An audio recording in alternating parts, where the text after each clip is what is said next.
이번엔 복지부 출입하는 이수아 기자와 함께 더 자세한 얘기 나눠보도록 하겠습니다. 어서 오십시오. 오늘부터 정부가 수도권에 한해서 일부 추가 방역 조치를 실시한다고 아까 보도를 해드렸습니다. 네. 그러면 이거는 사실상 사회적 거리두기로 돌아가는 게 아니냐?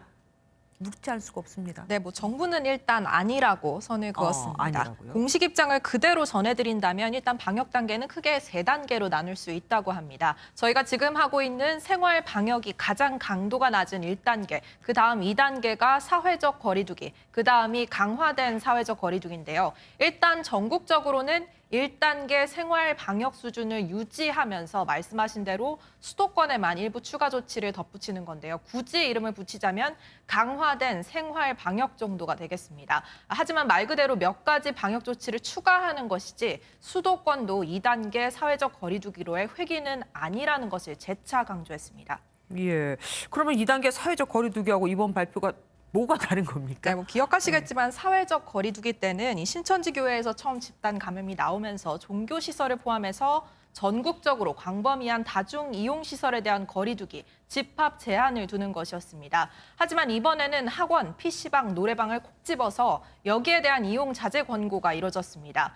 이번 클럽발 감염이나 물류센터 집단 감염 사례 등이 아이들의 개학 시즌과 맞물린 것이 큰 영향을 미친 건데요. 네. 학생들이 감염 고위험 시설을 방문하고 이로 인해 학교로까지 번지는 것만큼은 막겠다는 의지 표명으로 보입니다. 노래방이야 유흥시설로 분류되기 때문에 서울, 인천, 경기 등을 포함해서 일부 지자체에서 이미 집합 금지 명령이 내려져 있지만 여기서 빠져있던 PC방과 학원이 이번 조치에 포함된 것이 차이점입니다. 그럼 PC방하고 학원도 이제 문을 닫아야 하는 겁니까? 꼭 그렇지는 않습니다. 강력한 권고이자 운영 자제 명령 정도이지 강제성은 없기 때문인데요. 대신 정기적인 현장 점검을 약속했습니다. 점검에서 방역 조치를 제대로 하지 않은 게 걸리면 사업주와 이용자에게 300만 원 이하의 벌금이 부과되고 집합 금지 조치가 내려질 수 있습니다. 쉽게 말해서 당장 문을 닫을 필요는 없지만 여기서 확진자가 나오거나 방역이 제대로 안 되면 법적 책임을 져야 한다는 거니까 단순한 이용 자제 권고보단 조금 더 세진 겁니다. 그러니까 강제는 하지 않지만 확진자가 나오면 책임을 묻겠다. 네.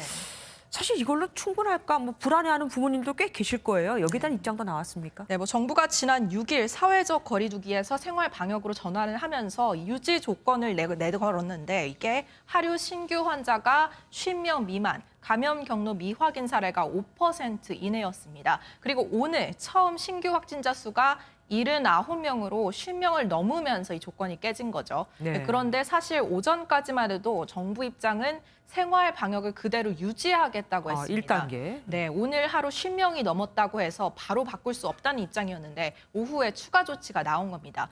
왜 입장을 번복했는지에 대한 기자들의 질문이 계속됐는데요. 오전에는 어제 상황까지만을 고려해서 발표한 것이라고 해명했습니다. 경제도 살려야겠고 방역도 해야 되고 아마 고민이 많을 겁니다. 오늘 말씀 여기까지 듣겠습니다. 감사합니다.